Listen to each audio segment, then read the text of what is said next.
আচ্ছা, কেন বলুন তো গরমকালের তুলনায় বর্ষাকালে কেন এত চিপচিপে ভাবসা গরম লাগে আমাদেরকে? চলুন এর কারণটা জেনে নিই।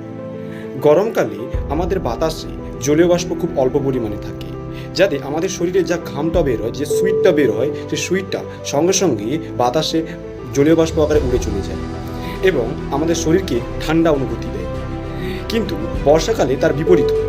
বর্ষাকালে বাতাসে আগে থেকেই স্যাচুরেটেড লেভেল কী থাকে, জলীয় বাষ্প আগে থেকেই বা ওয়াটার পেপার আগে থেকেই উপস্থিত থাকে।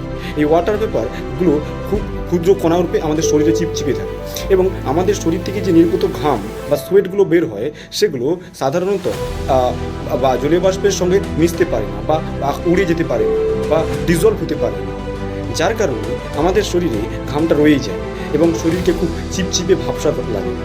তাই কারণে আমাদের গরমকালের তুলনায় বর্ষাকালে খুবই গরম বা চিপচিপে লাগে। আর একটা কারণ হচ্ছে আমাদের ওয়েদারে একটি ফিনোমেনা হয়, সেটা হচ্ছে হিউমিডিটির ফিনোমেনা।